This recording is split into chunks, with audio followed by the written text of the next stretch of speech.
Assalamualaikum warahmatullahi wabarakatuh. Sebelumnya saya akan memperkenalkan diri kita terlebih dahulu. Perkenalkan, nama saya Rizky Trangkuro. Saya merupakan mahasiswa Project Ekonomi Pertanian Yogyakarta Magelang, Kampus Yogyakarta. Baik, di sini saya akan membahas tentang KPPO, tentang KP dan KEP atau kelompok tani dan kelompok ekonomi petani. Sebelumnya, apa itu KP dan KEP? KP adalah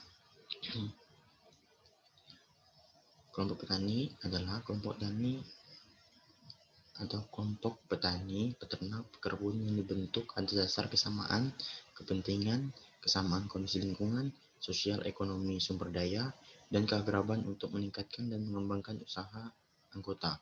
Kelompok tani juga dapat diartikan sebagai organisasi non-formal atau pedesaan yang ditumbuh kembangkan oleh, dari, dan untuk petani. Umumnya kelompok tani dibentuk atas dasar kesamaan tujuan, kesamaan kepentingan, dan kesamaan kondisi dalam suatu lingkungan petani.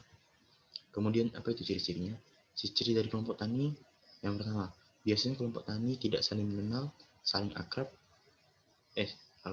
Biasanya kelompok tani saling mengenal, saling akrab, dan saling percaya antara sesama anggota pengurus. Kemudian mempunyai tujuan dan pandangan kepentingan sama, kemudian memiliki tanggung jawab setiap anggota pengurus. Kelompok tani minimal mempunyai kepengurusan dimulai dari ketua, sekretaris, bendahara kelompok yang dipilih oleh masyarakat tani. Kelompok tani harus diketahui dan disahkan oleh pemerintah setempat, baik tingkat desa atau kelurahan setempat.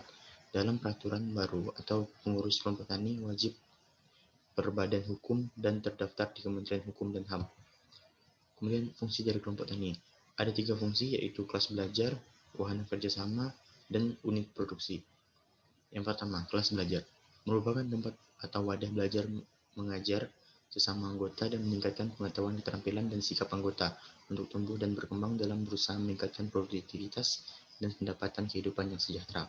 Kemudian yang kedua, wahana kerjasama merupakan tempat memperkuat kerjasama baik antara sesama anggota kelompok tani pun juga sesama kelompok tani atau pihak lain, sehingga usaha tani lebih efisien dan mampu menghadapi ancaman dan tantangan. Kemudian 3, unit produksi. Usaha tani dari setiap anggota kelompok merupakan suatu kesatuan usaha yang dapat dikembangkan untuk mencapai skala ekonomi usaha dengan tetap menjaga kualitas, kuantitas, dan keberlanjutan atau kontinuitas produksi. Peran kelompok tani yang pertama, kelas belajar. Yang kedua, merencanakan kebutuhan belajar. Kemudian merencanakan dan mempersiapkan pertemuan musyawarah, wahana kerjasama, merancang pemanfaatan sumber daya, kemudian merancang kegiatan pelestarian lingkungan, kemudian memiliki kemampuan penyusun RDK dan RDKK, memiliki kemampuan dalam merancang kegiatan usaha berdasarkan analisis usaha, peningkatan usaha kelompok, produksi sesuai permintaan pasar, pengolahan dan pemasaran hasil, penyedia jasa. Kemudian pengertian kelembagaan ekonomi atau KEP. Kelembagaan ekonomi petani adalah lembaga yang melakukan kegiatan usaha tani dibentuk oleh, dari, dan untuk petani guna meningkatkan produktivitas dan efisiensi usaha tani baik yang berbadan hukum maupun yang belum berbadan hukum.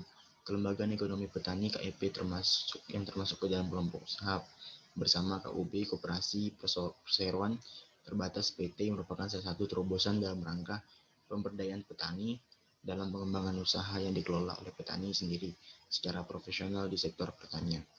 Manfaat KEP. Ada 3 manfaat KEP.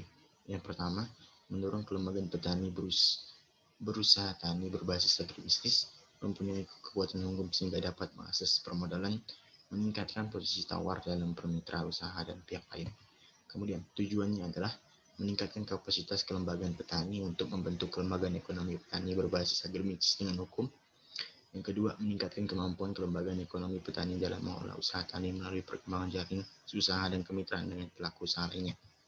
Kemudian hanya itu aja penjelasan dari KP dan KEP. Kurang dan lebihnya saya mohon maaf. Wabillahi taufiq wal hidayah. Wassalamualaikum warahmatullahi wabarakatuh.